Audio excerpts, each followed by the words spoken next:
Juster wie een dag van betinken. En Joet is het een dag van vieren. We vieren Joet uw bevrijding van de 76ste keer. En betinken en vieren liggen dicht bij elkaar. Ja, wij denken wel eens in de rijkdom die wij hebben nu slaan. En ik in dit coronatijdrek dat vrijheid te krijgen had mooi wanneer ik in het terras weer hiepen. En voor Elsenien is dat van belang. En Elsenien vindt dat aardig en wichtig, denk ik. En ik oren dingen in het verlengde van weer vrijkomen van die coronatijd. Maar het gaat om volle meer natuurlijk. Echte vrijheid om het nou als Joet, 5 mei. Het gaat om individuele vrijheid, politieke vrijheid. Menselijke kennen. Daar gaat het feitelijk om. Mijn boodschap is de boodschap van ultieme vrijheid. Niet alleen fysiek, maar ook echt gewoon geen hokjes meer, geen labels meer. Iedereen zijn of haar ding laten doen. We hebben voor het eerst zo'n lange tijd, 76 hier geen oorlog meer in West-Europa, in Nederland. Zocht nooit verliezen, wie altijd wel oorlog op een plak in Europa. En ik denk dat dat centraal staan op een dag als 5 mei. Deze dag zegt me persoonlijk veel vanuit de historie, vanuit vroeger, waar ik mee opgegroeid ben, waar mijn familie voor staat. Maar ook kijkend naar de toekomst is deze dag natuurlijk een hele mooie dag, een hele mooie mijlpaal. Om weer even stil te staan bij de stappen die we nog moeten zetten. En daar weer opnieuw aandacht voor te krijgen. Zou je ooit zonder deze dag kunnen in Nederland, denk je? Ik denk dat we nooit zonder deze dag zouden mogen in Nederland. En jou zeggen, het ontstekken van het bevrijdingsvuur jeder op de dij hier bij de Harmonie in Ljouwert. Welkom op deze 5e mei, bij deze bijzondere dag in een bijzonder jaar.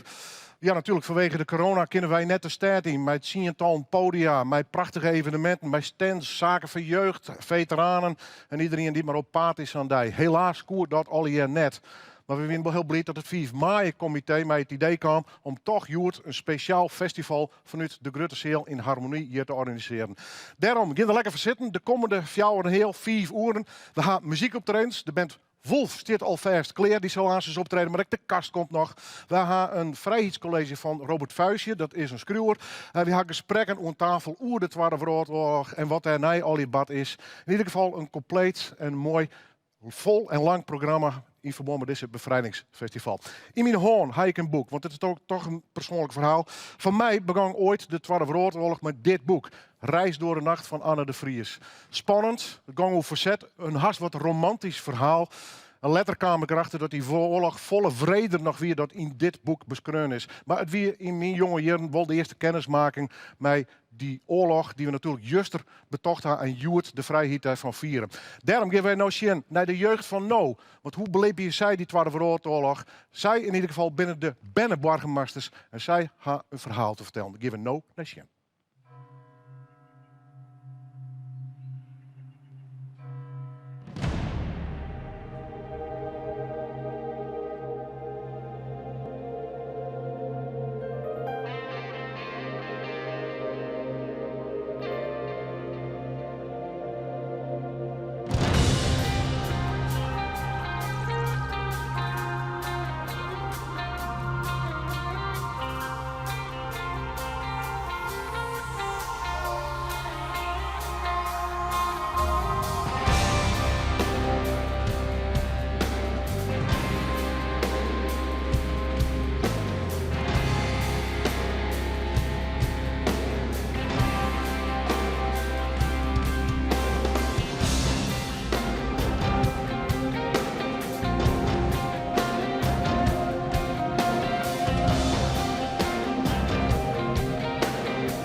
Van Den Haag tot in Drenthe.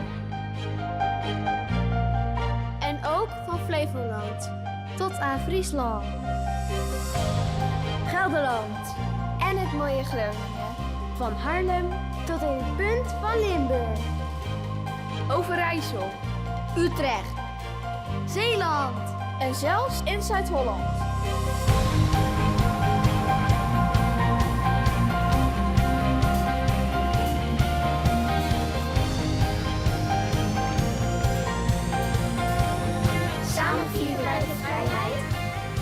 Samen geven wij de vrijheid door.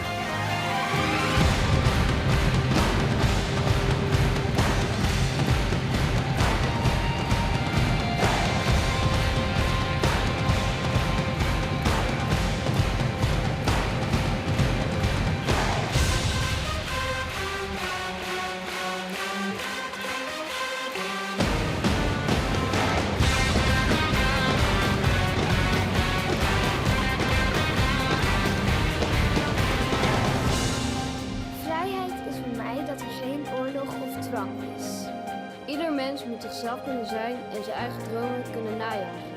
Vrijheid is voor mij dat je mag doen wat je wil. Dat mensen zichzelf mogen zijn. Heu, jeu, peu, ik wil het beste milieu. Vrijheid is voor mij dat iedereen gelijk is. Ik doe wat ik graag wil. Power yourself. Vrijheid is voor mij zwemmen. Bij mijn familie kunnen zijn. Zelf keuzes maken. Ieder mens moet zichzelf kunnen zijn en zijn eigen dromen kunnen najagen. Vrijheid is voor mij dat je mag doen wat je wilt. Vrijheid is voor mij dat mijn keuze er ook mag zijn. Vrijheid betekent voor mij alles. We can do it!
Vraag een groep kinderen, wat is vrijheid voor jou? En alles dat niet nodig is, komt naar beneden in een vrije val. En wat overblijft zijn alle kinderen over de hele wereld gewoon op school en 's avonds bij familie om thuis te komen. Op vakantie een duik van de hoge nemen. Gewoon omdat het kan. En omdat iedereen nog steeds eigen baas is, zolang die zelf blijft wie die is. En dat we samen herinneren dat vrijheid niet alleen iets, maar juist alles is.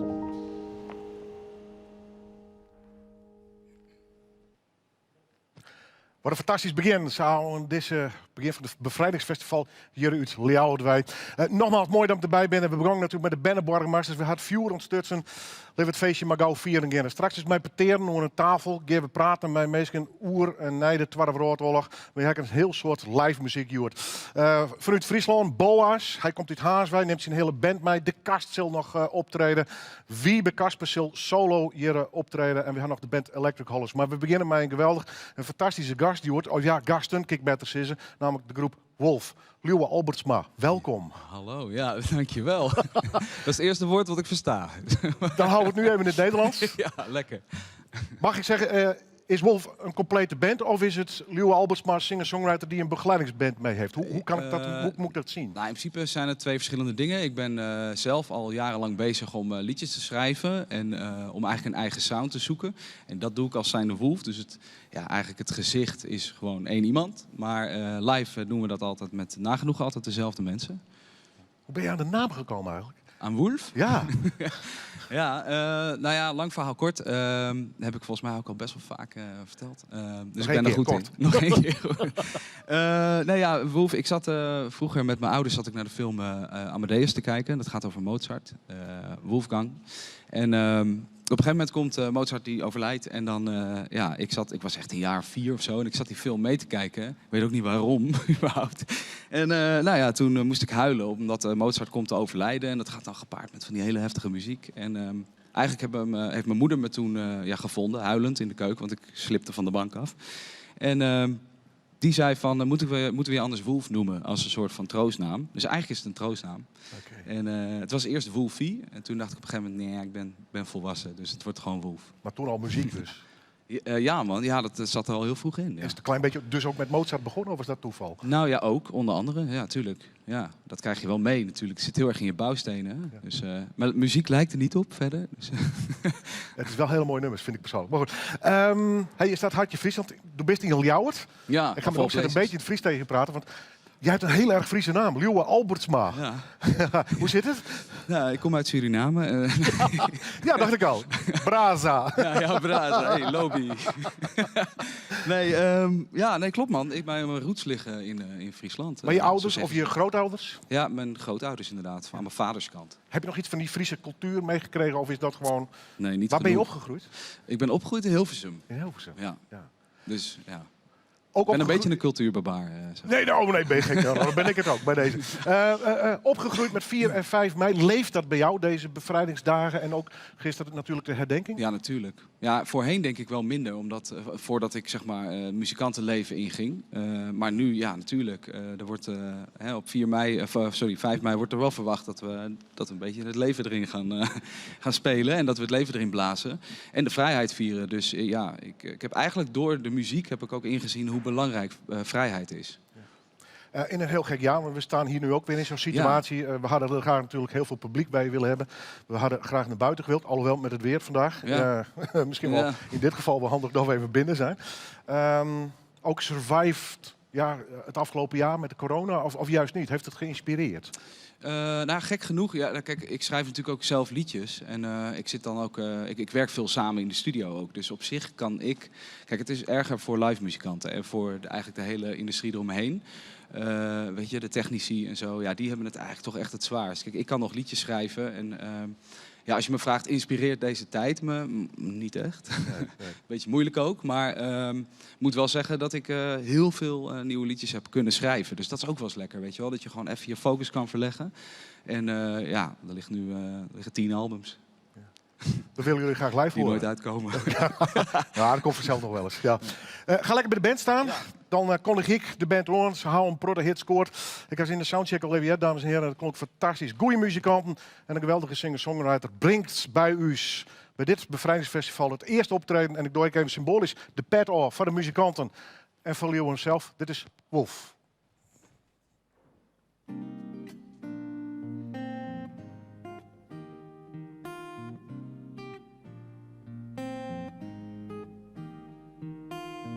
It's funny how this shit we take for granted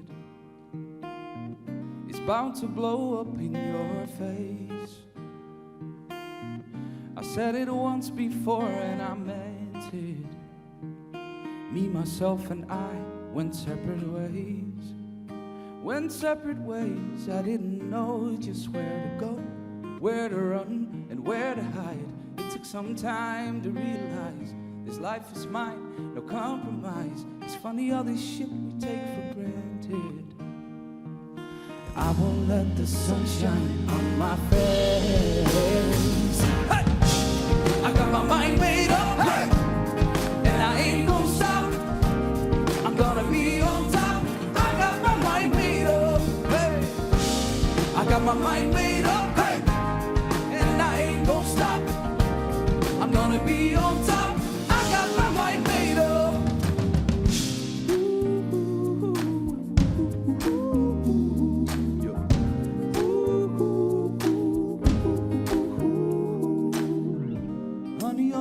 Is what I tasted, but how it turned a bittersweet. Yet I don't think those days are wasted. Nuh-uh. Just gotta get up on my feet. Yeah, I got my mind made up, and I ain't gonna stop. I'm gonna be on top.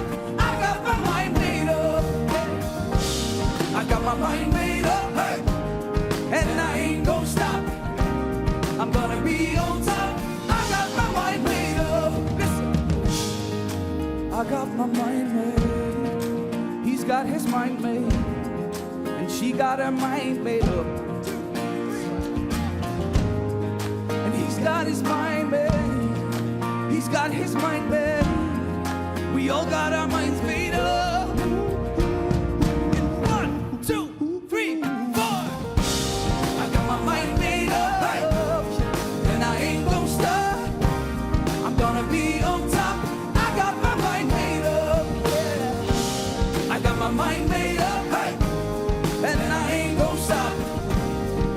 wanna be on top.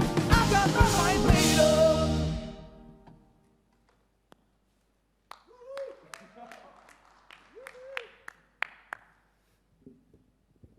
Dat is lekker binnenkomen, lieve mensen. Wij zien jullie natuurlijk niet, maar wij voelen jullie wel. Weet dat. Dus je mag gewoon schreeuwen, meezingen, klappen, windjes laten. Ja, let's go. I left the key under the doormat of my hotel suite. Even though I try to call, better late than not at all. Wonder why you still put up with me. I got 3 missed calls and a voicemail. Why don't you pick up the phone, boy? At the seaside bar sipping cocktails while the DJ's turning it up. You keep knocking on my lonely door. I keep messing up, but you still come back for more. I'm at a party, I need your body. Now I know what I've been looking for. Let me knock and tell you that I'm yours. I'm still asleep. I didn't notice that you had to leave. I put a post-it on the wall saying that we need to talk. Wonder why you still put up with me. I got 3 missed calls and a voicemail. Why don't you pick up the phone, boy? At the seaside bar sipping cocktails while the DJ's turning it up. You keep knocking on my lonely door. I keep messing up, but you still come back for more. I'm at a party, I need your body. Now I know what I've been looking for. Let me knock and tell you that I'm yours. Here we go. Knocking on my lonely door. Knocking on my lonely door. Knocking on my lonely door. Knocking on my lonely door. Knocking on my lonely door. I keep messing up, but you still come back for more. You keep knocking on my lonely door. I keep messing up, but you still come back for more. I'm at a party, I need your body. Now I know what I've been looking for. Let me knock and tell you that I'm yours. No, knocking on your lonely door. Baby, open up and let me in once more.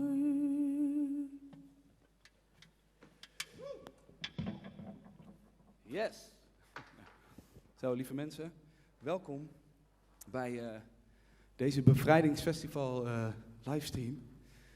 Dat was 2 jaar geleden, was het natuurlijk een ander plaatje.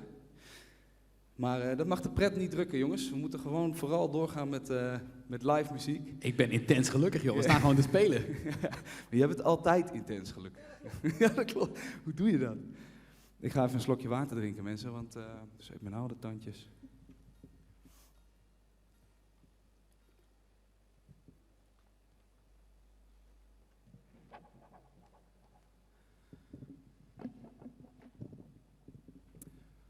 Lieve mensen, welkom dus, nogmaals. Wij gaan nu door naar het volgende liedje. Dat is echt zo'n festivalliedje. En we hebben heel veel zin om dit samen met jullie mee te maken. Zing vooral dus mee. Doe je ding. Dit is Front Row Ticket.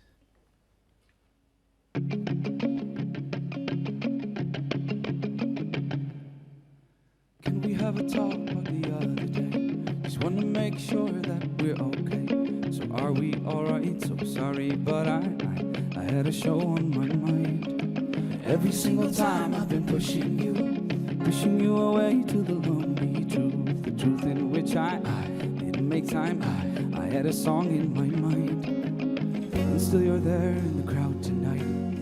Between the hands waving left to right, I can be a pain from time to time. I know you're always head shaking, noise making, cheering me on that front row. I'm ready to give you all I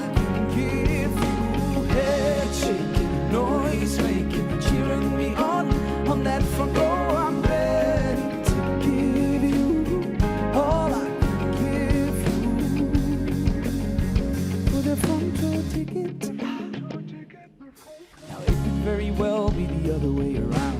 You in the spotlight, me in the crowd, still in the show, giving it all, turn tickets into memories, cheering for you and not me. I'm always head shaking, noise making, cheering you on that front row. I'm ready to give you all I can give you. Head shaking, noise making, cheering you on that front row. I'm ready to give you all I can give you. Still there in the crowd tonight, between the hands waving left to right. I can be a pain from time to time. What are you? What are you? Still there in the crowd tonight, between the hands waving left to right. I can be a pain from time to time. But what are you? What are you? Still there in the crowd tonight, between the hands waving left to right. I can be a pain from time to time. I know, you're always head shaking, noise making, cheering me on that front row. I'm ready to give you all I can give you. Head shaking, noise making, cheering me on that front row. I'm ready to give you all I can give you.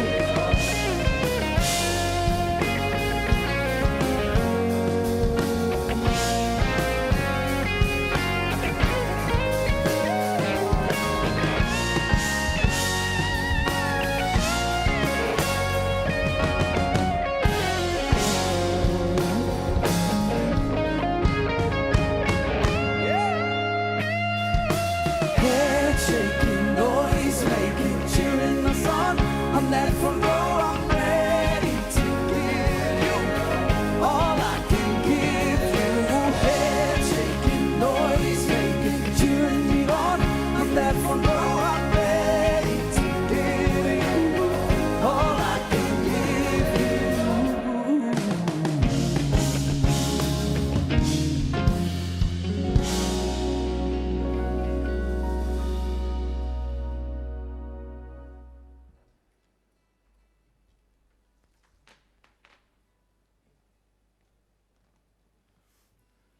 Ik heb dus haarlak ingedaan, net. En ik voel dus, heel langzaam voel ik zweetdruppeltjes vanaf mijn hoofd zo naar beneden gaan. Dus het kan zijn dat zometeen mijn ogen vol met haarlak zitten. Dus jullie denken van, wat heeft hij rode ogen? Dan is het dat. Yes.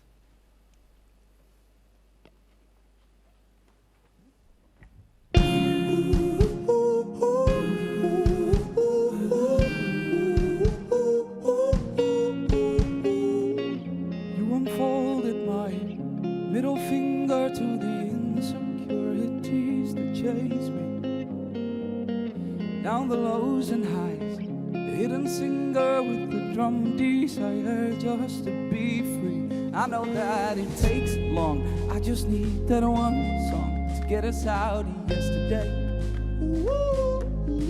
I need you to stay strong, promise this won't take long. And if we turn out not okay, I'll be switching gears, just you do the same. Looking for tomorrow, filling up the hollow. I'll be switching gears, meaning to my name. We will find tomorrow, filling up the hollow. Yeah, that's right.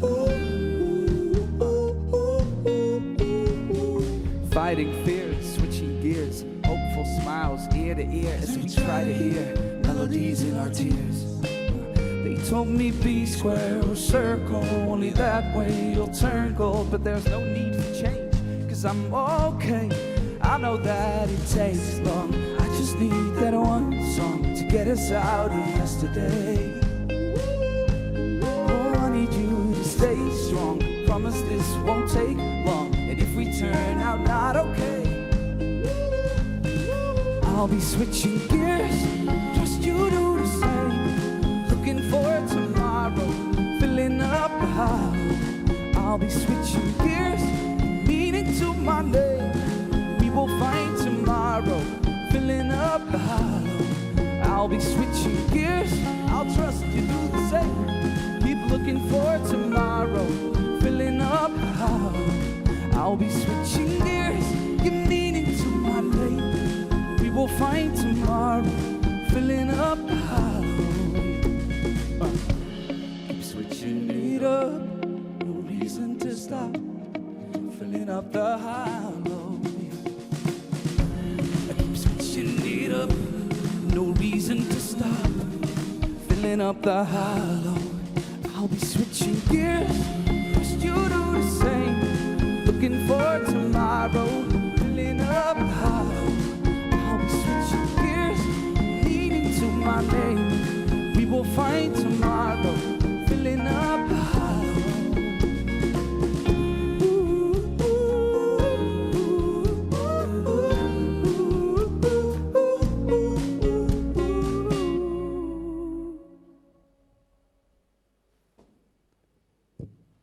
Yes. Ja, mijn manager zit daar, maar jij mag wel klappen. Nou, dankjewel.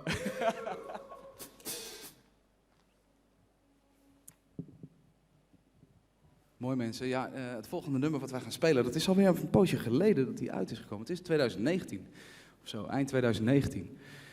En ja, dat is Anyone Out There. Een liedje wat we hebben geschreven in Santorini. Of op Santorini moet ik dan zeggen, het is een eiland, Griekenland. En ja, luister maar gewoon mee, jongens. Ja, toch? We zitten er nou toch lekker bij. Let's go. Wait, when every little second feels just like a day. Thought I had a grip, but I lost it along the way. And I don't wanna wake up counting my mistakes. When you hold me back, I get strength from that, and I won't let you down.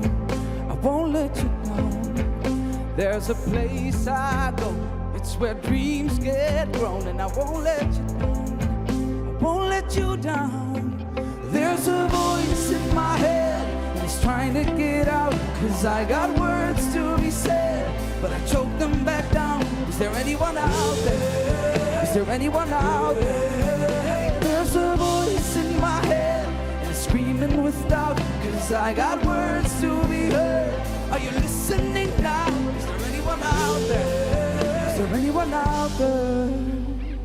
Wait, 'cause everything's ours and I just wanna play. Didn't think twice when I got on this train.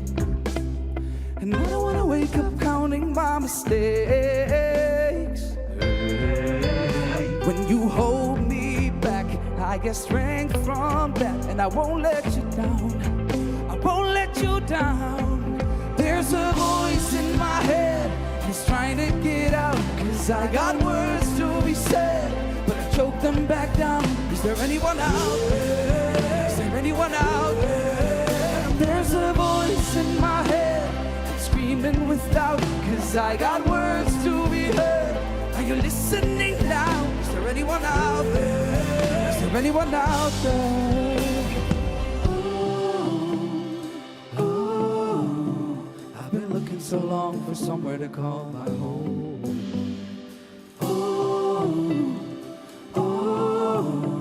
Did you hear what I said? Am I coming through at all?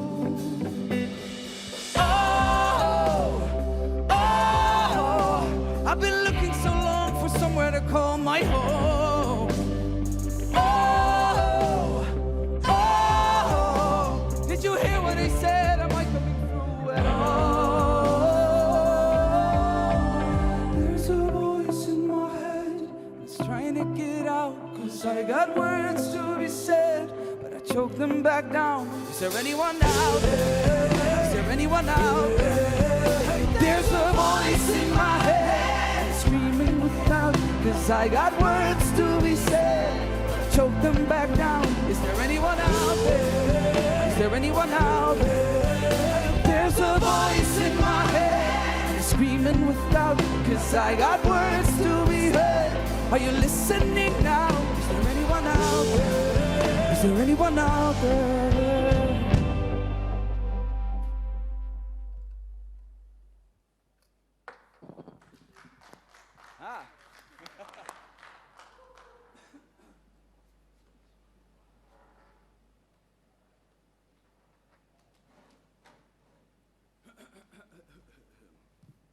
Zo, lekker jongens.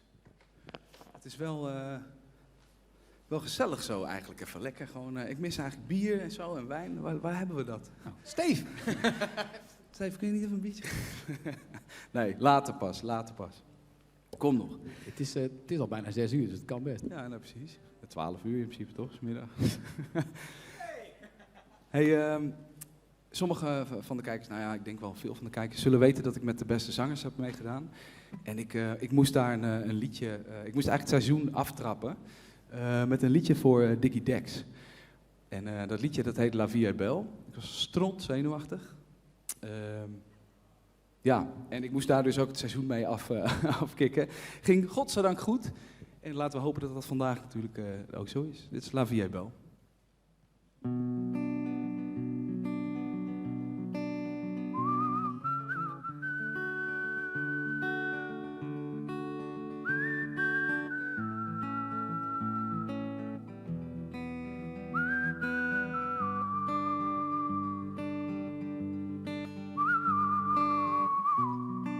Geld laat de wereld draaien en liefde laat de wereld zien. Het is het eerste wat ik opschreef vanochtend toen ik opstond. Het is blijkbaar wat erop komt. Kleem me aan, mijn zoon ook. Rij naar school, rijd terug, pak de krant, sla hem open. Mijn ogen dwalen door een tekst. Zoveel drama op een afstand. Het blijft toch iets geks. Pak mijn tas, loop naar buiten.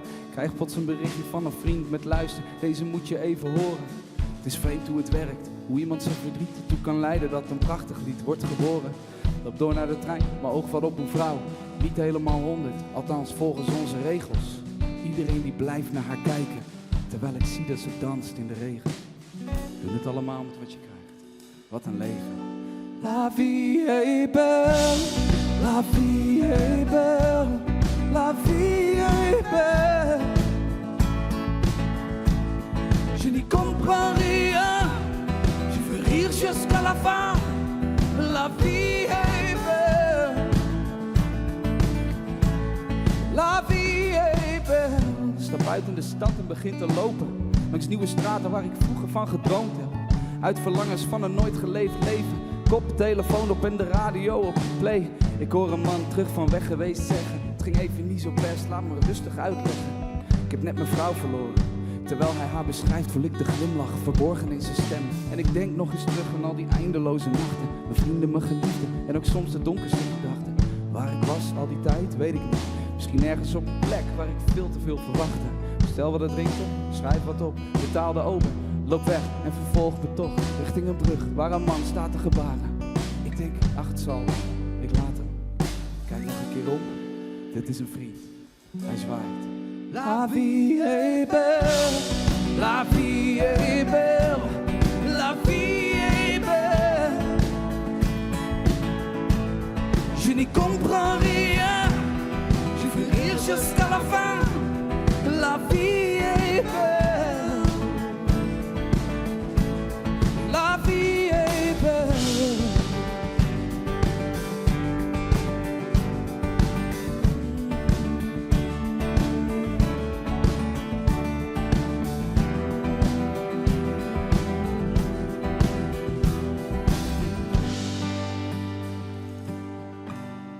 La vie est belle, la vie est belle, la vie est belle.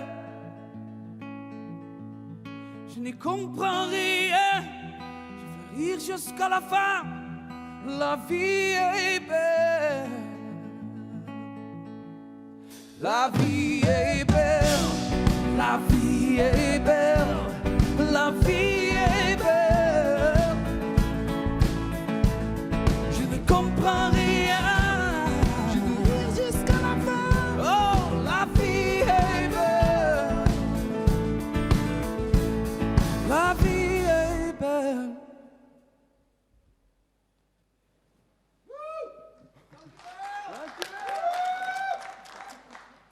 Het is zo gek dat het dan zo stil is na afloop. Ik vind het bijna moeilijk. Gewoon, je bent gewend dat er iets terugkomt, weet je wel. Ja, dat is echt heel, heel gek, ja. Ik had eigenlijk ook aan je gevraagd of je misschien van die sampletjes op je toetsen wou doen. Van, Ja, precies. Yay! Boe! Eigenlijk is het helemaal geen gek idee. Ja, dat gaan we gewoon doen, ja. De volgende keer gaan we dat Applausband doen. mee. Maar soms vind ik het ook wel even lekker of zo. Dat die stilte, weet je wel, na zo'n La Vie est Belle. Gewoon heel even een beetje... Ja, het heeft zijn voordelen, jongens. Mooi. We gaan de laatste single doen. Ja. Toch? Laten we gelijk maar doorpakken.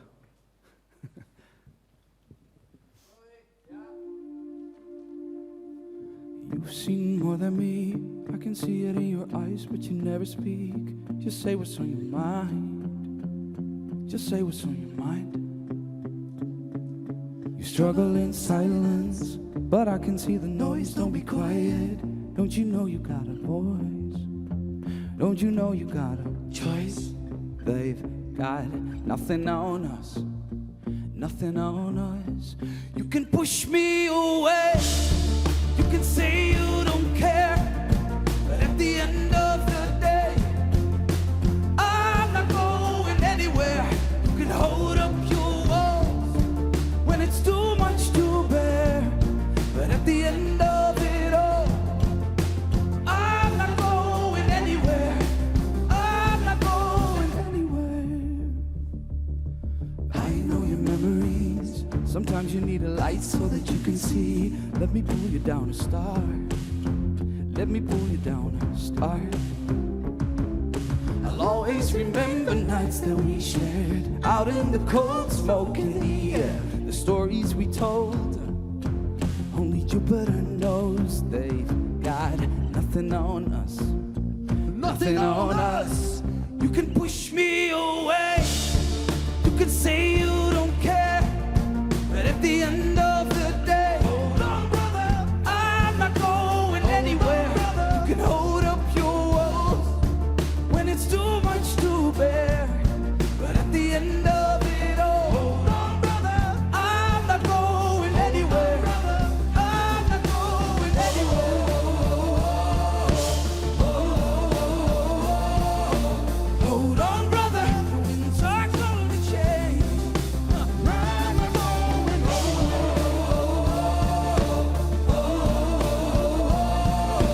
Hold on, brother, I am here to stay. You can push me away, you can say you don't care, but at the end of the day, I'm not going anywhere. You can hold up your wall when it's too much to bear, but at the end of it all, hold on, brother, I'm not going anywhere.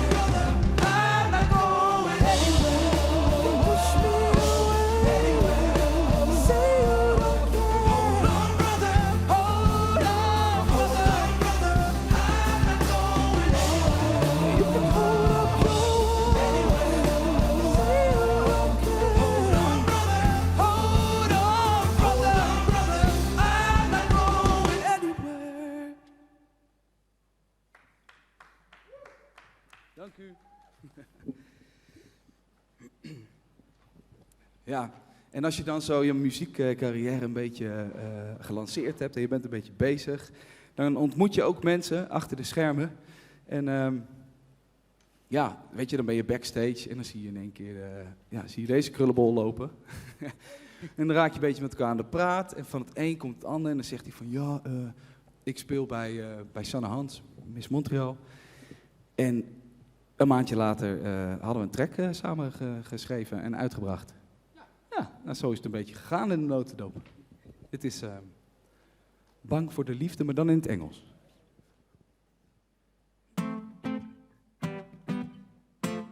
Yep, let's go. Come on.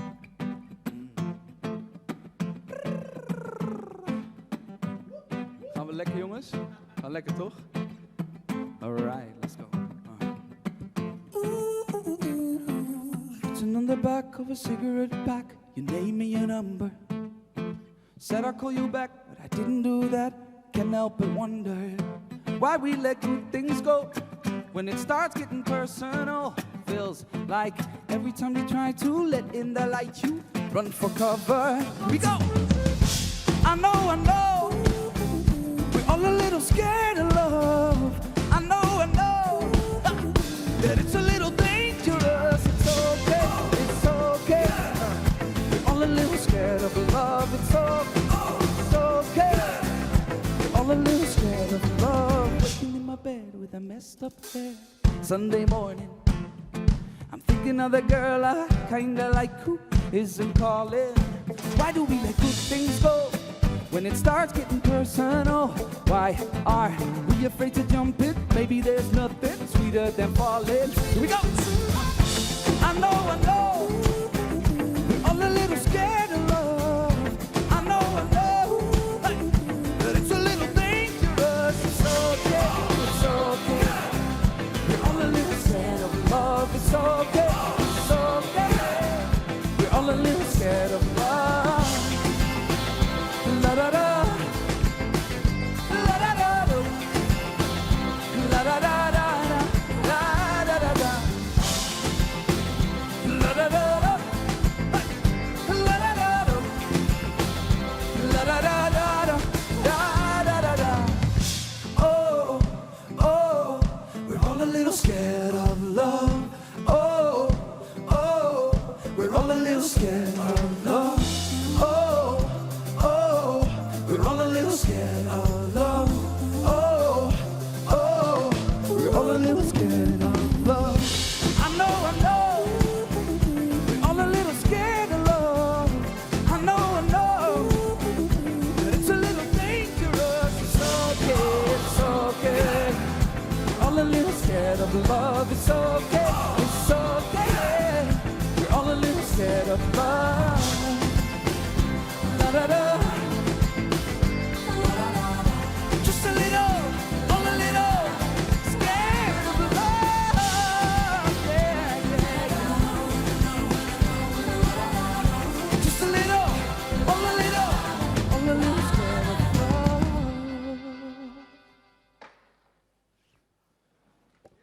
Dank u.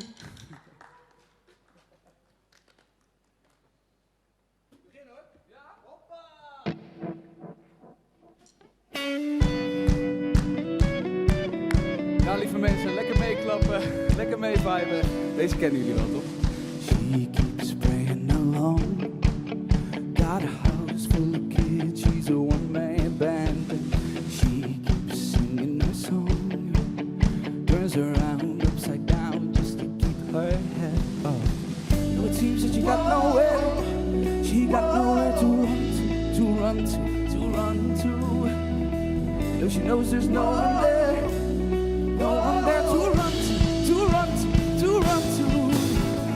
All things under the sun are one.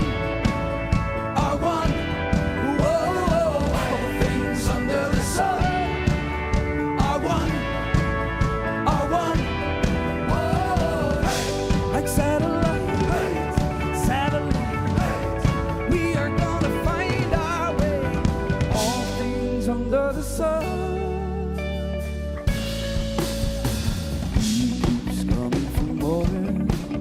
With his money sent hands bang banging the door. But this time she won't be home. Took a chance and her kids, now she's free to roam. Ha! So it seems that she got nowhere to run to.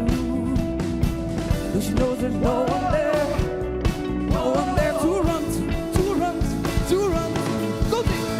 All things under the sun are one.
Yes! Ja, dames en heren, wat een geweldig begin. Dank jullie wel, lieve mensen. Voor deze speciale bevrijdingsfestival-uitsturing. Wolf, muzikanten, dankjewel. En natuurlijk Albert, Liewe Albertsma. Ja, moet nog even wennen. Dank je wel. Kijk toch wel op die Fries, toch? Sorry? Dankjewel, op zijn Fries. Ja, dankjewel. Ja, dankjewel. Tot de volgende keer en hopelijk dan met publiek. Is dat hetzelfde? Volgende keer met publiek? Ja man, sowieso. Ja, nee, dat gaan we volgend jaar gewoon lekker nog een keertje overdoen, toch? Met publiek, met z'n allen. Hou ik je aan. Dankjewel. Dames en heren, dit weer het eerste live optreden van deze bevrijdingsfestival 24 plus in. Straks nog volle meer muziekoptredens. Daar ben we nou eigenlijk al heel blij mee. Maar zover is het nog net. Want wij hebben natuurlijk de oren aan het zien hier altijd het genoegen hoor, ik dat vooral zeggen, om een eigen podium te verzwaren op het bevrijdingsfestival op het moment dat het nog koer. Collega Timo had een prachtig mooie compilatie maken van die oren aan de heren. 1, 2, 3, 4, 5. The hero turning down the rocky road all the way to Dublin and Wackmaloney. From there I got away, me spirits and never fading, landed on the quay. As the ship was sailing, the captain had me caught. Check the door and Paddy when they jumped on board. Captain Bumper Paddy are down among the pigs, played some funny rings and some marking chicks. The walls around me following up in Dollyhead. Wish me self were dead up at that bar instead on the rocky road to Dublin. 1, 2, 3, 4, 5. We hebben een boskip en het leidt aan de zee.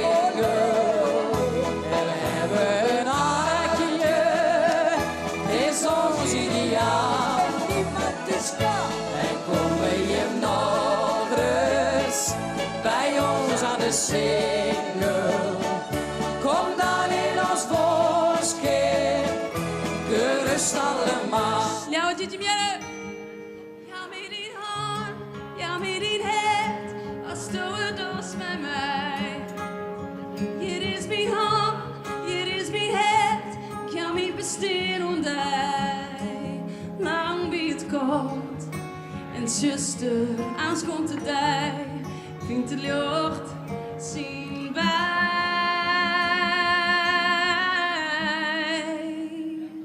In een nachtdag.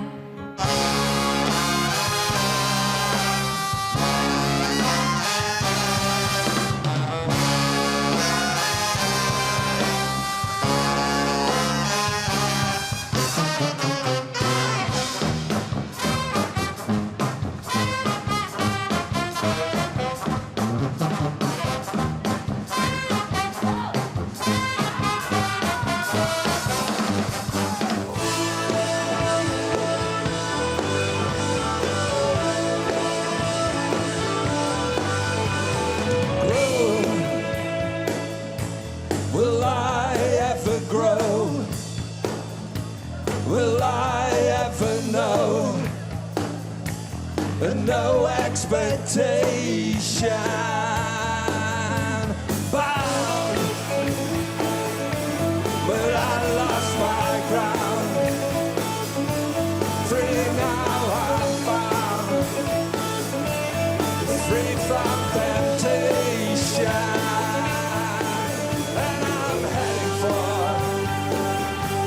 Snow White Alaska. Amen. Amen. Amen. Amen.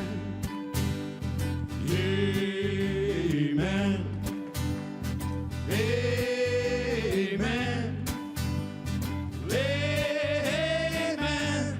Amen. Amen. Ik was een voetballer, ik droomde van Camp Nou. Ik wilde weggaan. My folks a robber, yeah, my manager, my brother. Please ask it now to your mother. I'm living nu like the floaters. Whoa, whoa. Ik heb een crush op Lady Gaga. Werk aan mijn legacy, ja, ik werk aan mijn saga. Alle moeders op de wereld heten mama. Maar ik heb bij geen vader, toch noemt deze chick mijn papa. Ik was 12, ik had Dolce & Gabbana. Ik heb die summertime sadness net als Lana. Hannah Montana, ja, ik ben een vieze manna. Ze is dan wel geen minion, maar toch wil ze me banana.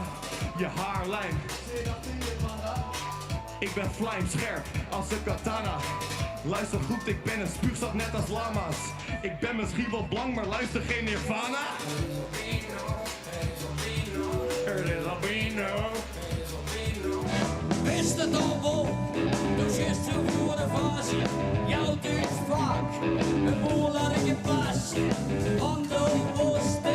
Ingen är vad pisse. Fast det didn't live. Om me so that listen. För ni mördas ju. För ni mördas ju. De måste ni mördas i facket. De är styrelsen som måste ha oss. Ja, ha oss. Want ik ben een roephouwer, een roodhouwer, een accounteur, een scheepsbouwer. Alles aan mietjes gaan hier op het ei. Want ik meer een dugger rijd, ik heb geen vis te draaien. Ja, die voorman van Neus, die had altijd wel maar wat. Dan komt er naar de hemel in van dit en dat. Ik neem me idioot, en zoals het maar krijgt.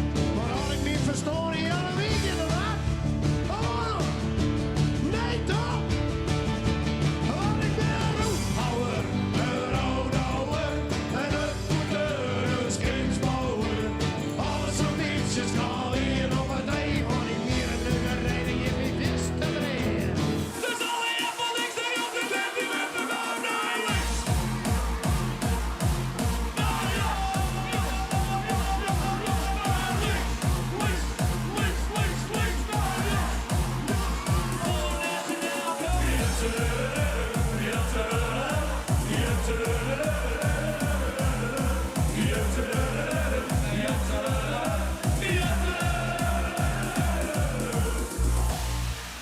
Niet zo snel, ja hoor. Volgen in de feesten, dom al lekker get. Samen van zon, maar goed die muren zeg. Haak het bij de stingen, we hangen nog nul. De volle jaar voor links en rechts, en hier op de kant. Dus we blijven vinden, maar dan met alcohol. Hakken bij de stingen, iedereen in de bal. Als je dan zongen, bekijkt ze achteraan. Alle jaar voor links en rechts, en die werd bewaard. Dus alle jaar voor links en rechts, en die werd bewaard. Dus alle jaar voor links en rechts, en die werd bewaard.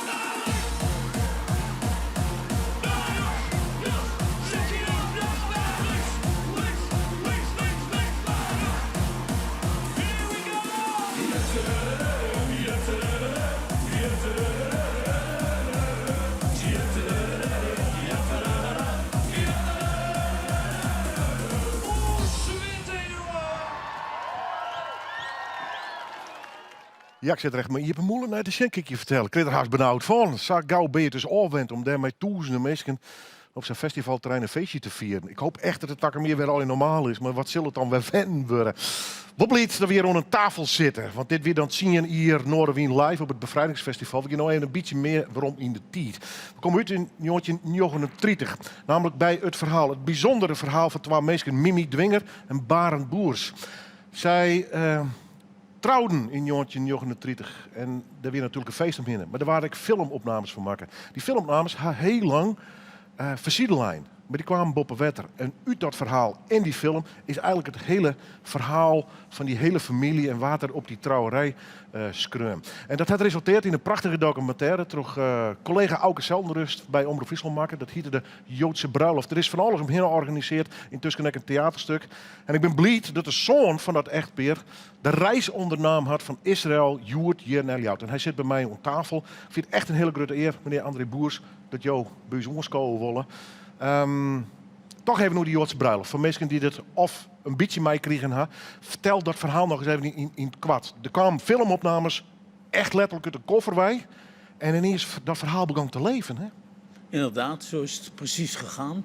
We hebben na het overlijden van mijn ouders, zoals dat bij heel veel tweede generatie Joodse kinderen gaat, de koffer opengemaakt. En daarin vonden wij onder andere de filmbeelden gemaakt bij het huwelijk van mijn ouders. April 1939, precies een jaar voor het uitbreken van de oorlog. En we zien daar alle bruiloftsgasten, bijna 150 mensen, die daar in het stadhuis van Leeuwarden en in de synagoge van Leeuwarden en op de receptie feest vieren. En van wie we nu weten dat ze 3-4 jaar later bijna allemaal vermoord zijn. Op die film, van al die mensen, heb je enig idee hoe volle daarvan de oorlog, hoe libben uit, hè? Zoals hetzelfde beeld was over heel Nederland. Naar schatting zijn daarvan minstens 100 mensen vermoord. Ja. Ja, ongelooflijk. Hè? Ja. Vind je het mooi dat het verhaal zo optekenen is? Documentaire, theaterstukken, nou ja, neem maar op. Ja, ik denk dat het heel belangrijk is dat de tweede generatie die in stilte is opgevoed, er werd niet gesproken over de oorlog, dat die nu de verhalen die zij zelf ontdekken over hun ouders en grootouders naar boven brengen. Daar zit een les in, ook voor de jeugd van vandaag. Wat er kan gebeuren als er gediscrimineerd wordt tegen minderheden in het algemeen.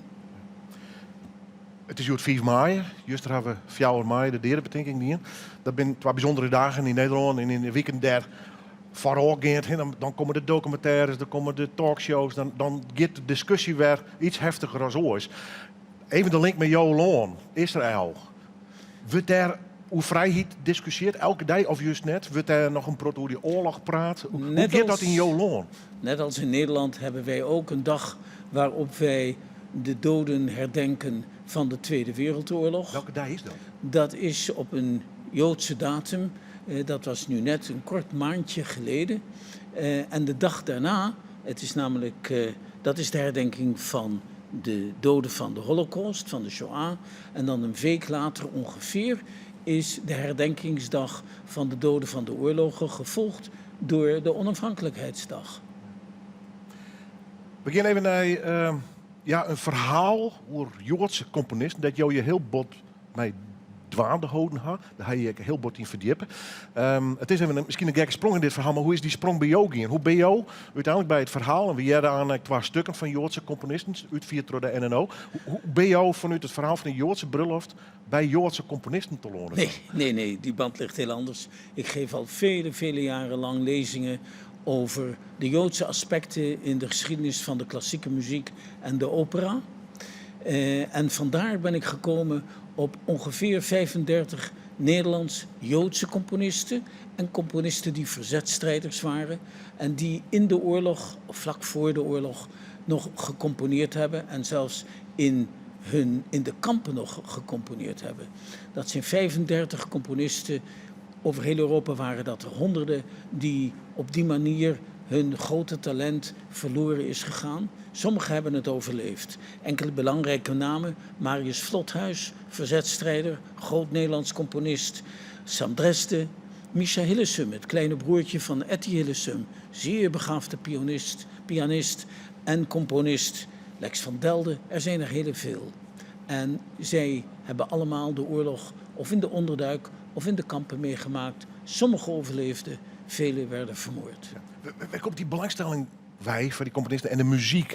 Want je luisterde er direct heel graag naar. Dus er select nog een component smaakwijze en dat je het mooi vinden. Maar hoe is die belangstelling kan? Ja, ik ben van jongs af aan een groot liefhebber van klassieke muziek en van opera. En jazz, denk ik. En daar komt dan ook dat gevoel bij van, ja, maar wat is er gebeurd met die muziek uit de oorlog? Ja. En zo is dat gegroeid. In 2 keer per jaar ging ik met mijn vrouw vaak naar het Concertgebouw in Amsterdam. En dan juist natuurlijk componisten. En dat gaat heel breed, van Bach tot, weet ik al die volle. We er in dat soort concerthallen in de wereld. Van Amsterdam tot Berlijn, van New York tot Rome, bij wijze van spreken.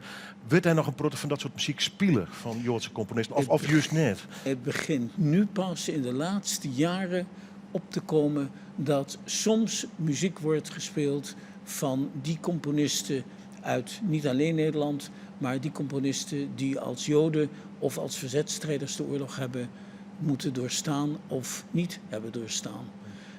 En dat is werkelijk pas in de laatste 10 jaar naar boven gekomen en het wordt nu meer en meer gespeeld. Ik hoop dat ook in Nederland bij de volgende bevrijdingsdagen alle orkesten een klein stukje muziek laten horen. Het wordt meer mij als nou dus. Ja. Ja, kan ik me voorstellen. We beginnen een stuk van, net van het NNO, maar die gaat het aan voor u uitvieren. Om even een verhaal eruit te pikken. Faria Shapiro, een componiste. Wat is het verhaal daarvan? Vanya Shapiro is geboren op Java, 1926, Nederlandse-Indië. Bleek al van jongs af aan een groot talent te zijn met het pianospelen. En werd al op 8-jarige leeftijd door haar ouders naar Parijs gestuurd om daar verder te studeren bij Lazare Lévy, een beroemde Franse pianist. Op haar 8-jarige leeftijd is dat gebeurd. Daarna heeft ze al haar zomervakanties doorgebracht in Nederland. En dat is haar bijna funest geworden in 1939. Ze was hier met haar ouders. Haar vader was Joods, haar moeder niet. En ze kon niet meer terug naar Nederlands-Indië. En zo is ze in de oorlog hier gebleven als jong meisje. Heeft gecomponeerd, heeft piano gespeeld na de oorlog, want ze heeft het overleefd. Zelfs in een dubbelconcert met Leonard Bernstein, niet meer en niet minder. Ze was werkelijk een van de hele grote. En ze componeerde zeer onbesuisde, grootse muziek met heel veel enthousiasme. Ik begreep eigenlijk dat een heel grote werk van haar, wat ze schreeuwen hier in de papiers hier, dat verlenging is bij een musiliaire bombardement eigenlijk. Ja, wat er gebeurd is in 1945, zij overleefde dus de oorlog, is het Bezuidenhout in Den Haag bij een vergissingsbombardement door de geallieerden gebombardeerd. Een heleboel huizen zijn daar in vlammen opgegaan. En zo is ook een heleboel van de muziek van Vanja Shapiro verloren gegaan. We beginnen straks een stuk jaren, dan mag ik het even goed spreken. Dan zien we ook een lesbril van nodig, sonatine voor klarinet en piano. Waarom ga je ook kiezen voor dit nummer? Voor dit stuk, mag ik eigenlijk zeggen. Ja, we gaan een klein stukje daaruit horen. Uit die sonate voor klarinet en piano. Een van de bekende muziekcomposities van Vanja. En waarin we dan ook dat enorme enthousiasme van een 16-jarig meisje horen. Ze is pas 16 jaar als ze dit componeert. Draaien thuis het vaak? Ben er ook opnames van? Bijvoorbeeld van zo'n componist, weet Noah, die we straks nog jaren. Ben er platen van, cd's? Ja, er worden nu biografieën geschreven. Er zijn al een aantal biografieën geschreven. Er bestaan cd's, er bestaat op YouTube een aantal van de composities van deze componisten. Nog niet te veel, maar ik hoop dat dat in de komende jaren uitgebreid wordt. We beginnen het eerste stuk. En we hebben het hier live uit terug. Twee muzikanten van het NNO. Achter de piano Roele Kok en klarinet spelen Joost van Reden. En we beginnen te leven oer Vanja Shapiro. Daar is dit stuk van en het heet dus Sonatine voor klarinet en piano. NNO.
sonatine voor klarinet en piano van de componiste Vania Shapiro.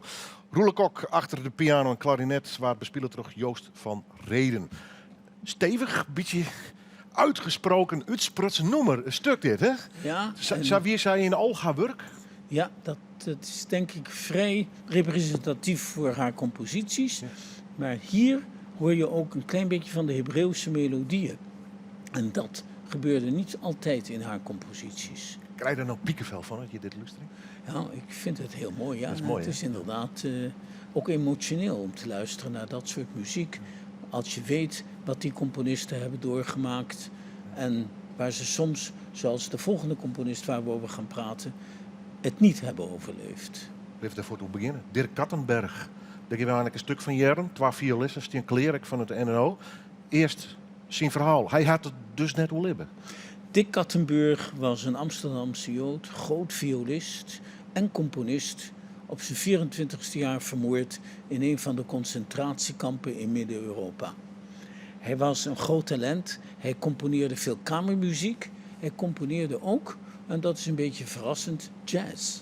Dat gebeurde niet altijd. En zeker in die tijd? En zeker in die tijd niet. En zeker in Nederland in die tijd niet. En hoe oud was hij in die periode?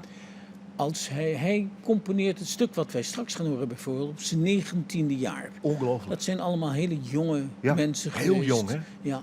Gelukkig is zijn werk wel bewaard gebleven. En de reden daarvoor, in tegenstelling tot Vanja, van wie we veel muziek hebben verloren. De reden dat dit bewaard is gebleven, dat hij tijdens de onderduik zijn muziek heeft ondergebracht bij een goede vriendin van hem, een fluitiste. Zij heeft die muziek, toen ze hoorde dat hij vermoord was in de oorlog, verder nooit aangeraakt tot een jaar of 10, 15 geleden. En toen zij dat naar het muziekinstituut bracht, het Koninklijk Muziekinstituut, toen kwam die muziek naar boven en sindsdien horen we meer en meer van de muziek van Dick Kattenberg. Even hoe jou persoonlijk in de muziek, hè? Dat valt me steeds weer op. We gingen eerder in de week al even een afspraak om even kennis te maken. Toen zijn jullie hoe ouder ik wil, hoe meer dat begint te leven in die oorlog. Hè? Dat iepent zich als het ware. Dit ek, hè? Dat is nog maar zien in Vlien dat dit soort stukken naar buiten komen. Hoe kan dat eerst, mag dat eerst een hele tijd lezen voordat mensen tot wij er wat mee kennen of niet? Ik denk dat dat te maken heeft met het feit dat in de eerste 50, 60 jaar na de oorlog een heleboel over de oorlog verzwegen werd. Ja.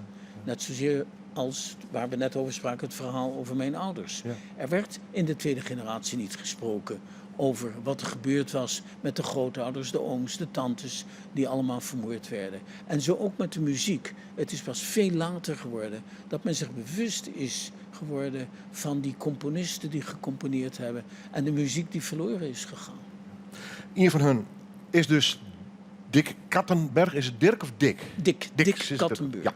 Ja. Escapades is het stuk waar we nou jaren 2 keer een viool. De eerste is van Annette Verboom en de tweede is van Hugo Bereni, het NNO.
een bescheiden applaus voor sowieso alle 4 muzikanten van het Noord-Nederlands Orkest. Dank u wel voor die prachtige voorstelling. André Boers. Even jouw gevoel. Dit fijngevoelig en dan wordt het heftig en dan het zit eigenlijk haast alle kanten op, dit stuk. Hè? Tweede gedeelte uit deze compositie van de Escapade pour 2 violons. En Dick Kattenburg schrijft hierover Andante con amore. Langzaam met liefde. En hij draagt het op aan Mies. We weten niet wie Mies was, maar het is heel duidelijk dat hij erg verliefd moet zijn geweest op deze Mies. Want uit het stuk hoor je passie. Een enorme passie, Ja. romantiek. Hij was een romantisch figuur. En ik denk dat het heel duidelijk is als je naar deze muziek luistert wie Dick Kattenburg geweest is. En waarom het zo jammer is dat hij op zo'n jonge leeftijd al vermoord is. We hadden 2 componisten naar voren hellen. In totaal BO 34 op het spoor kwam. En alle 34 gaan een bijzonder verhaal. En ik ben blij dat jou in ieder geval je best doet. Omdat ik voor de toekomst te bewaren. En dank ook voor jouw verhaal, voor jouw komst. Je naar Ljouwerta. Je ging nog op familiebezoek ook. En je reizen naar wat terug Europa heen. En wat mij onbelangrijk graag voor de volgende keer. En blijf er ook in met jouw prachtige werk. Dank u wel. Mijn dank. André Boers. Tot ziens. Straks nog in de rit van de Jonne, want we maken er echt een hele lange Jonne van. Ja? Nog optredens onder oren van de Kast. Die ben ik ambassadeur voor de vrijheid. Wien ze jij er ook alles? En dit hier werd 2021 dus. Electric Hollers, kijk neer met Boas. En nog volle meer muziek. We gaan eerst naar uw Vrijheidscollege. Want in de oren van al die bevrijdingsfestivals in het land, er ben nogal wat van, we er oeral vrijheidscolleges jong. Joris Linsen bijvoorbeeld, de televisiepresentator, had een verhaal. Soundos Al-Amadi, ik zei dat vrijheidscolleges en wij ook in Ljouwert hier de afsluiting van al die colleges een bijzonder persoon en bijzondere schreeuwer in huis, Robert Vuijsje. We kennen hem van onder oren boeken als Allemaal Nette Mensen en Salomons Oordeel. En ik een interviewserie nog in de Volkskranten. Straks praat ik nog een piepvol met hem. Maar ik wil hem gewoon het woord aan, want dit is zijn vrijheidscollege. Robert Vuijsje. Dankjewel. Goedenavond allemaal. Ik ga 2 verhalen vertellen en die bestaan allebei uit 2 delen. Het eerste verhaal begon in de zomer van 2 jaar geleden. Mijn oudste zoon was aan het spelen op het balkon van zijn huis in Amsterdam-Zuid. Hij was op dat moment bijna 13, maar hij ziet er ouder uit. Ook ziet hij eruit als, wordt hij vaak aangezien voor een Marokkaan. Net zoals mij vaak overkwam toen ik jonger was. Uit een van de ramen in de binnentuin aan de overkant van zijn balkon werd een geweer op hem gericht. Door een buurman die riep, jij hoort hier niet. Sonny rende naar binnen en belde 112. Een paar weken later, bij het mediationgesprek met de wijkagent, hoorden we dat het ging om een windbuks die dezelfde avond nog door de politie in beslag was genomen. De buurman vertelde lachend dat hij dit wapen had gepresenteerd omdat hij mijn zoon aanzag voor een inbreker. Ik herinner me de ontspannenheid en de relativering waarmee de buurman vertelde over een incident waarbij hij een 12-jarig kind onder schot had gehouden. Ik vroeg hem wat hij bedoelde met jij hoort hier niet. De buurman die zei dat hij natuurlijk bedoelde dat hij dacht dat het om een inbreker ging. En dat hij er verder niets mee bedoelde. En dat het niets te maken had met het donkere uiterlijk van mijn zoon. Dat niet zou kunnen passen bij Amsterdam-Zuid. De tweede gebeurtenis was een paar jaar eerder in Memphis, Tennessee. 20 jaar eerder had ik daar gestudeerd. En ik was bevriend geraakt met een medestudent die Gregory heette. Voor het verhaal is van belang te vermelden dat hij van Afro-Amerikaanse afkomst is. Na een avond uit zat ik achter het stuur van mijn huurauto toen we werden aangehouden door de politie. Het was na middernacht en er was verder niemand in de buurt. De politieagent was wit, Gregory is zwart en ik zat tussen ze in. Aan mijn kant van de auto vroeg de agent door het geopende raam of ik mijn rijbewijs wilde overhandigen. Met een zaklantaarn scheen de agent de auto in en zei dat ook mijn bijrijder zijn rijbewijs moest overhandigen. Gregory merkte nog op dat het ongebruikelijk was dat hij ook zijn rijbewijs moest afgeven, aangezien hij niet achter het stuur zat. Misschien duurde het 10 minuten tot de politieagent terugkwam met onze rijbewijzen. Het leek wel een uur en in de tussentijd waren we allebei te gespannen om een woord uit te brengen. Nadat we onze rijbewijzen hadden teruggekregen en de agent was weggereden, zei Gregory bedankt. Ik vroeg waarvoor hij me bedankte. En hij zei gewoon dat je erbij was. Ik weet niet wat er anders was gebeurd. In het contact met de politieagent in Memphis, maar eigenlijk bij iedere sociale interactie in Amerika, zijn alle aanwezigen zich bewust van de geschiedenis en van de bepalende rol die deze permanente donderwolk ook vandaag nog speelt. Tijdens de mediation op het politiebureau in Amsterdam-Zuid was op geen enkele manier sprake van dat iemand zich daar bewust van was. Dezelfde haast kinderlijke reactie was vorig jaar in Nederland te zien na de grote protesten en discussies die hier plaatsvonden naar aanleiding van de moord op George Floyd. In Amerika weet iedereen wat de kleur wit betekent en welke historische betekenis daarmee samenhangt. In Nederland lijkt het alsof nu pas voor het eerst wit zijn wordt benoemd als een afkomst, waar ook nog eens negatieve eigenschappen aan kunnen worden toebedeeld, zoals racisme of discriminatie. Minderheden zijn het al lang gewend om als een groep te worden beoordeeld en meestal niet op een positieve manier. Maar vanuit een groep die zichzelf altijd heeft gezien als de neutrale standaard, wordt gedacht, wat is dit? Waarom word ik ineens aangesproken op een systeem met racistische elementen dat niet door mij eigenhandig is aangelegd? Dan het tweede verhaal. Het buitenlandse deel van dat verhaal begint in Polen. Op mijn 30ste verjaardag zat ik in Auschwitz. Daar zat ik niet zoals mijn oom Nathan, die eigenlijk een oom van mijn vader is, maar ook mijn broertje en ik heb hem altijd oom genoemd. Oom Nathan was het enige familielid dat levend terugkeerde uit een concentratiekamp en de rest van zijn leven vierde hij dat als een overwinning. Ik kan me niet herinneren dat hij ooit een dag niet permanent over de oorlog praatte. Een van mijn vroegste herinneringen is dat we met z'n tweeën in de keuken van mijn opa en oma stonden in Bussum en ineens stroopte hij de mouw van zijn overhemd omhoog en liet me een kampnummer zien dat getatoeëerd stond op zijn bovenarm. Ik wist niet precies wat dat betekende, maar ik wist wel dat het voor iets heel groots stond. In oktober 2000, toen ik de avond van mijn verjaardag doorbracht op een koud en uitgestorven plein in Auschwitz, was oom Nathan 4 jaar eerder overleden. Uit onze familie waren verder oom Louis en tante Alida en haar 2 kinderen daar geweest. Alleen overleefden zij het niet. Ik ging vrijwillig als verslaggever voor weekblad Nieuw Revue. Toen nog een veelgelezen tijdschrift. De aanleiding was de opening van een discotheek in Oswiecim, de Poolse naam voor Auschwitz. Uit de hele wereld kwam protest tegen de smakeloze locatie van deze discotheek. En ter redactie was direct duidelijk dat ik als Jood de aangewezen functionaris was om daarheen te gaan. Ook al was het mijn 30ste verjaardag. Die discotheek, System genaamd, lag op 2 kilometer afstand van het kamp. Op de plek waar tijdens de oorlog een gebouw stond dat werd gebruikt om Joodse dwangarbeiders de kostbaarheden van hun overleden lotgenoten te laten sorteren. Het indrukwekkendst aan het kamp vond ik de spoorlijn die eindigde bij een gigantische ruïne aan de rand van het kamp. In die ruïne bevonden zich ooit de gaskamers. Toen de Duitsers begin 1945 hoorden dat de Russen eraan kwamen, hebben ze de gaskamers opgeblazen om alle bewijs te vernietigen. Op een klein bordje stond dat 3/4 van de treinpassagiers meteen na aankomst doorging naar de gaskamers. Een spoorlijn die eindigde, zomaar midden in een grasveld. Zoiets had ik niet eerder gezien. Het voelde als onwerkelijk dat 2 broers en een zus van mijn opa ook hier stonden en hetzelfde gezien hadden als ik. De bomen, het gras, de treinrails. Alleen waren zij een paar minuten later niet meer in leven. Oom Nathan arriveerde pas in september 1944 in Auschwitz. Na te zijn verraden door zijn half-Joodse echtgenote.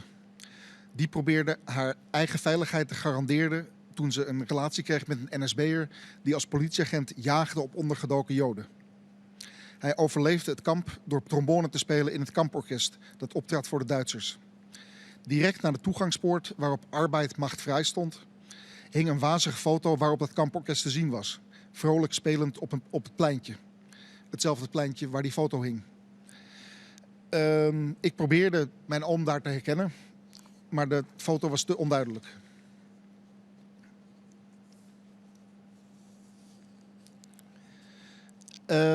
Ik ben ook in Auschwitz naar een middelbare school toe gegaan, waar de scholieren me vertelden dat tijdens de Tweede Wereldoorlog vooral Poolse slachtoffers waren gevallen. Oh ja, en ook nog een paar Joden en Zigeuners. De Polen hadden volgens hun gevochten voor hun vrijheid, maar konden niet op tegen de Duitsers, door wie ze buitengewoon wreed werden behandeld. Met de scholieren kreeg ik een discussie over de vraag of er wel echt meer Joodse dan niet-Joodse slachtoffers waren gevallen in Auschwitz.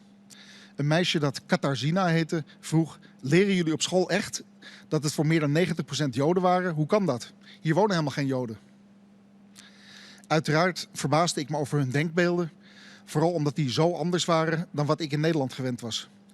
Op de televisie, in films, in kranten en boeken, ook op mijn 30e verjaardag, was het verhaal van Nederland nog overal aanwezig en dat was het trauma van de Tweede Wereldoorlog. Halverwege de tussenliggende 20 jaar publiceerde ik mijn eerste roman. Sindsdien vertel ik op middelbare scholen over de boeken die ik heb geschreven. In die boeken gaat het wel eens over wat andere mensen een Joodse achtergrond noemen. Daar moet ik altijd om lachen, want het hoort natuurlijk te zijn een Joodse voorgrond. 2 jaar geleden sprak ik een schoolklas toe in Amsterdam-Noord. Eerst doe ik mijn verhaal, daarna mogen de leerlingen vragen stellen. Een jongen stond op en vroeg: oké, laten we eerlijk zijn. Hoe zit het nou met die Joden en al die macht en dat geld? Voordat ik kon antwoorden, bood zijn lerares haar excuses aan. Dit soort dingen zei hij ook altijd in de klas. Het was wat hem thuis werd meegegeven. Hij wist niet beter. Voor mij was deze vraag niet nieuw. In de afgelopen 20 jaar zijn Joden van slachtoffers veranderd in daders die rijk, wit en machtig zijn.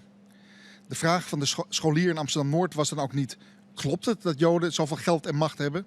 Dat was in zijn beleving al een vaststaand feit. Met een nonchalante vanzelfsprekendheid vroeg hij waarom Joden zoveel geld en macht hebben. Het zou opportunistisch en onjuist zijn om het moderne antisemitisme alleen in de schoenen te schuiven van jongens zoals deze scholier in Amsterdam-Noord. Toch doen meerdere extreemrechtse politieke partijen dat tegenwoordig met een brutaliteit die 20 jaar geleden, toen ik in Auschwitz was, ondenkbaar was geweest in de Tweede Kamer. In voetbalstadions waar liederen over Joden worden gezongen, zijn ook weinig moslims te bekennen. En tijdens de Tweede Wereldoorlog waren hier in Europa ook niet al te veel moslims aanwezig. Ten slotte, wat wil ik zeggen met deze 2 verhalen? De wereld verandert. De veranderingen uit het eerste verhaal, over hoe in Nederland nu langzaam een gesprek begint over de betekenis van de kleur wit en de historische betekenis die daarmee samenhangt, dat noem ik voortschrijdend inzicht. De veranderingen uit het tweede verhaal vind ik weer niet goed. Vanuit mijn oogpunt bekeken is het zorgwekkend dat de Tweede Wereldoorlog nu wordt gezien als iets dat lang geleden gebeurd is in een vorige eeuw. En niets meer zou zeggen over hoe wij nu met elkaar samenleven. Ik weet dat in Nederland mensen leven die het niet met mij eens zijn. Ik vind dat niet zulke slimme mensen. Maar ze mogen zeggen wat zij denken en dat heet vrijheid. Dank u wel. Dames en heren, Robert Vuijsje, ik vreeg hem hier nog even om tafel. Dat is een Vrijheidscollege. Dank je wel voor je verhaal. Wat je net hebt verteld, die 2 verhalen zijn eigenlijk een onderdeel van nog een groter verhaal volgens mij. Hè? Klopt.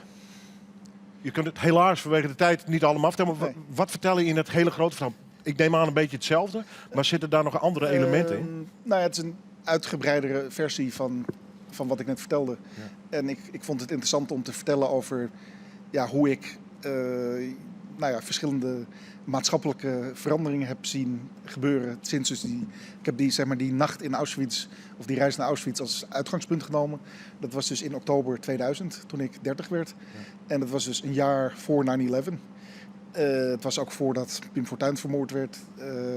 Het was voordat in Nederland een vrijwel permanent gesprek plaatsvindt over Marokkanen en over moslims. Toen was dat hele gesprek er nog niet.